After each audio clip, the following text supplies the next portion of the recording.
Good morning and welcome to you both. Will anybody else be joining from a different device, or are we a complete group now? Nope, this is all that will come from our side. Okay, very good. Then first and foremost, allow me to thank you once again for taking the opportunity to engage us in this most important discussion. Within the meeting on the side of ECO6 and the African Diaspora Central Bank, we have my Vice President, Cassandra Wall, as well as my technical advisor, Senior Paramount Chief Stephen Thomas. And of course, myself, His Majesty Rex Semako 1 and 6 as President of African Diaspora Central Bank and Chairman of the region. And I would like to take the opportunity to introduce ourselves comprehensively, but I think I would want to perhaps give you the opportunity to say 2 and 3 words of introduction for yourself and your colleague in attendance, and then we begin the meeting. Sure. I'm Catherine Rechico. I'm a Canadian national, and I'm the executive director here at the World Bank for representing Canada, Ireland, and 11 Caribbean countries. Wonderful. Please. So Tatira Ali, I am the Canadian advisor here in the Executive Director's Office, and I support Catherine and represent Canada on the board. Thank you ever so kindly, and welcome once again to both of you. Our discussion today will be focusing upon the exchange rate mechanism, which was put in place in 2022. But I think before we get into a technical discussion and the propositions that ECO6 have placed on the table for resolution, I think it's important to give a comprehensive introduction to ECO6 so that the World Bank is familiar with the institution, both at a regulatory level, as well as understanding our monetary authority and its objectives in the region as it applies to the exchange rate mechanism. And so without any further ado, I would like to go straight into a short presentation, which will probably take about 4 minutes, not longer, 4 or 5 minutes. And then if you have any questions, I would request that you reserve the questions until after the presentation, unless it's something that you feel needs a point of clarification in order for us to move forward. That sounds perfectly fine. Please proceed. Thank you ever so kindly.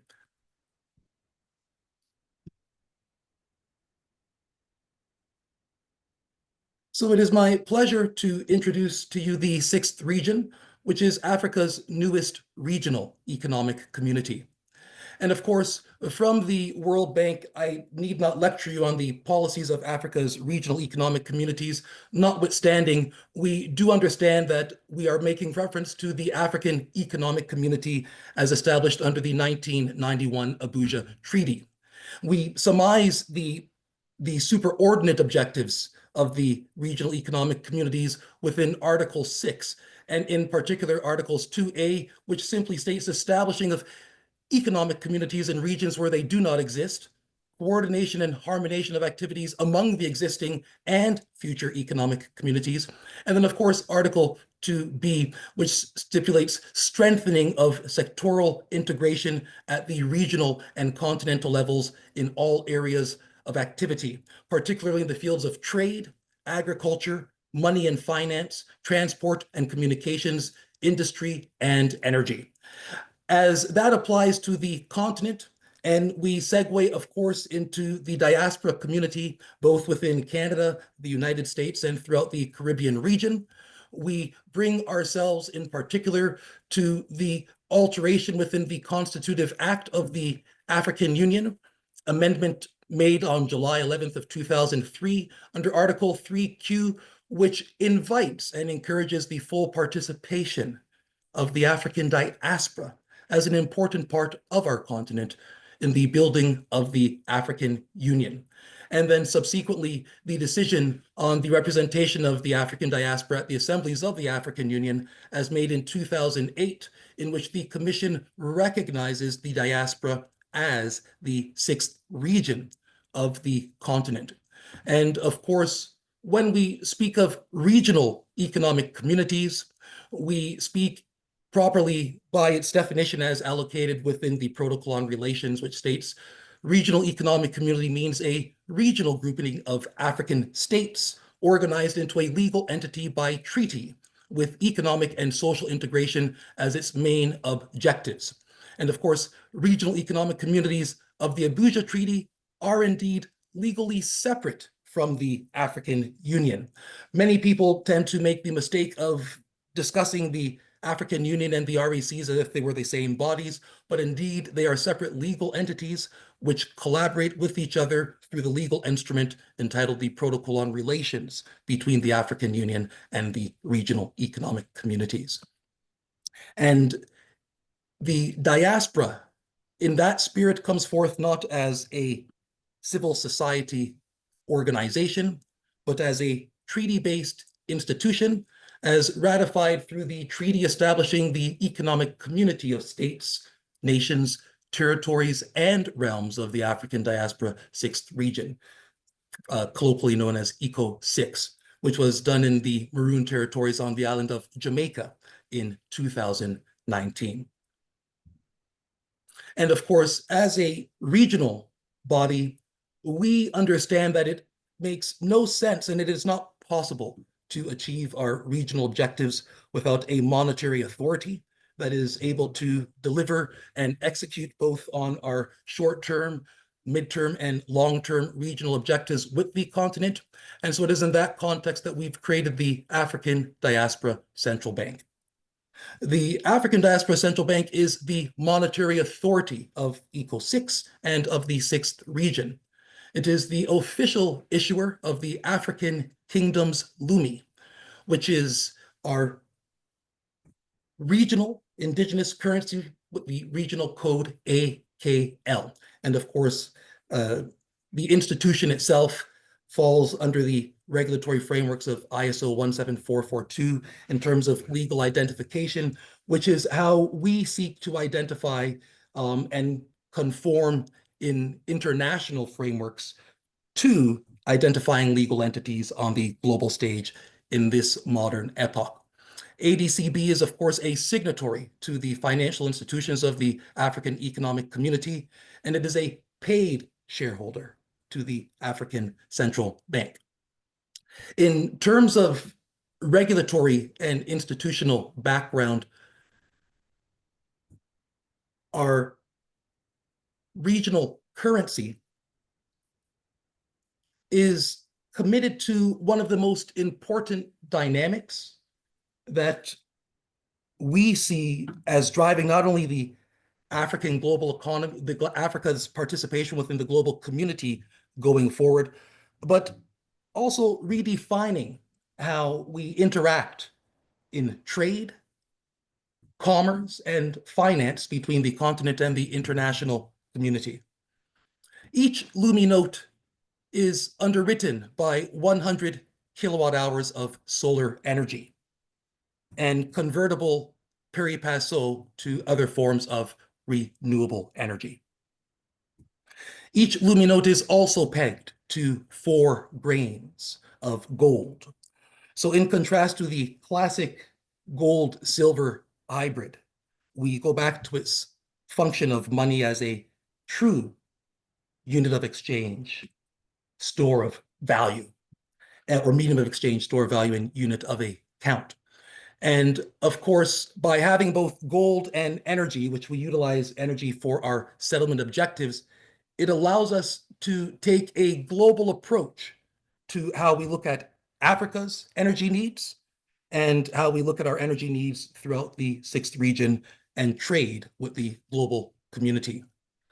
When the LUMI was first established in 2015 within an indigenous community in Jamaica called Accompong, the Bank Act of Accompong saw the LUMI come into play with an economic value of $10 US. When the African Diaspora Central Bank consolidated the Bank of Accompong in 2021, we saw the exchange value of LUMI go from $10 to $15.96. And of course, as we sit in our discussion this very morning, we see that the current value of LUMI against the US dollar sits at $24.90. As a regional regulator, our objective as we now engage the continent in a new era of cooperation, trade, and finance is to ensure long-term monetary stability for our region, to put a framework in place that allows us to make predictive financial investments, not over 12-month periods, not over 5 months, not over 5 years, but we begin at 25 years and ideally look at 50-year amortization periods within our developmental objectives so that we could speak of integrity of our monetary instrument and transparency in our global dealings. As it relates to our sixth region exchange rate mechanism, it speaks to the spirit of global climate action, to the objectives articulated in 2015 in the Paris Climate Accords. It speaks to our objectives and our agreements with the Vatican, where we support Laudato Si of Holy Pope Francis. And it speaks to the commitment of poverty eradication as articulated within the UN Sustainable Development Goals and all the sustainable developmental objectives therein. As part of the diaspora's commitment and investment within the continent, we recognize that today 650 million people across continental Africa have no access to electricity at all.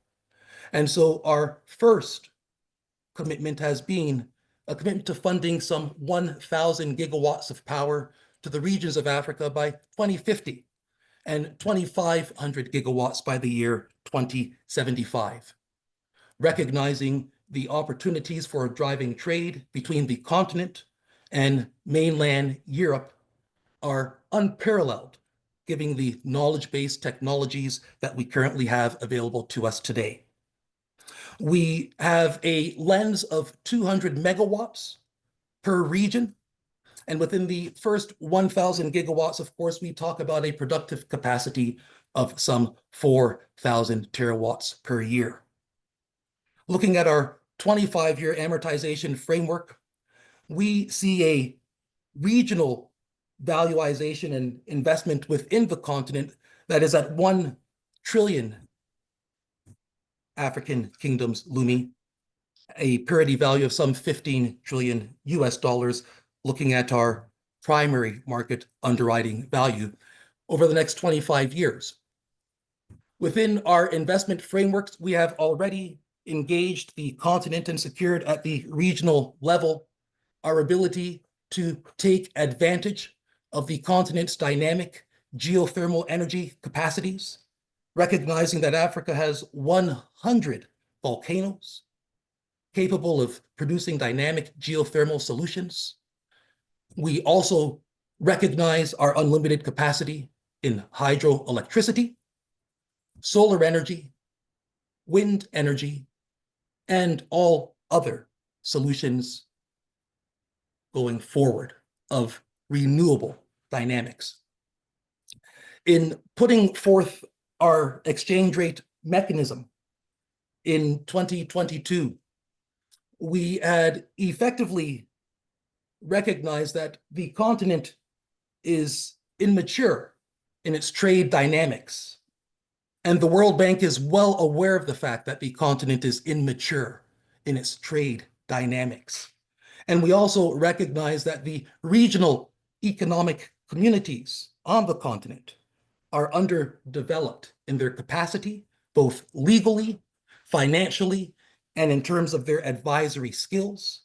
And the World Bank is equally aware of those dynamics. And consequently, one of the target objectives of the continent in engaging the World Bank is, of course, to get advisory skills and services that facilitate the developments, not only at the national level, if national advisory is being given, but also at the regional level.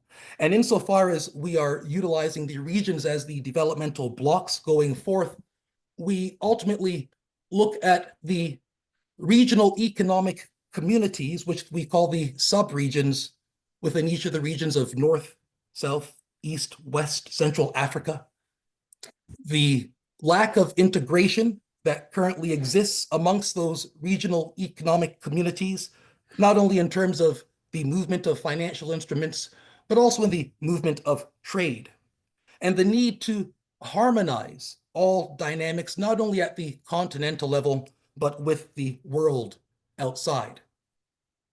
As a region, and in particular, as a region sitting in Canada and in the United States, we, of course, recognize that a large portion of the knowledge transfer in terms of bringing that energy infrastructure to the continent will come from the diaspora constituency in Canada, the diaspora constituency in the United States, as well as the diaspora constituency in the Caribbean. It is, of course, in that context that the sixth region has its regional designation and presence within Nova Scotia, in Africville, which we have re-inaugurated and re-established during Black History Month, recognizing that Africville, Nova Scotia is an important meeting point between both Canada and the United States historically, and it is also an important meeting point for the Caribbean, recognizing that the Maroons of Jamaica came to Nova Scotia in 1796 and established a bastion. And so in recognition of those dynamics, the exchange rate mechanism creates a framework whereby all third-party national and regional currencies, whether it be the Canadian dollar in the context of our conversation, or the Japanese yen, that are engaging in trade with the continent would and will convert their currencies to LUMI. And of course, LUMI is what interfaces with the currencies on the continent. And of course, vice versa, all continental currencies interfacing with LUMI, and of course, LUMI interfacing with all third-party currencies. And in so doing, not only do we bring a framework of stability, a mechanism of financial transparency and accountability, we also achieve our climate action objectives on the continent. We facilitate trade dynamics that speak to climate action, not only at a continental level, but at a global level throughout the sixth region. And of course, we engage in a tangible and measurable way, a policy and framework that allows us non-apologetically to deal with the most important challenge confronting the global community today, which is climate action. And we must recognize that the commitments that we have made, whether it be as institutions, as regions, and as national bodies, the commitments that we have made to climate action are not instruments to be negotiated with. Climate change is a reality, and the sixth region will ensure that all activities between the continent and the international community going forward will speak to and adhere to the commitments and obligations of climate change as made by the international community. Thank you.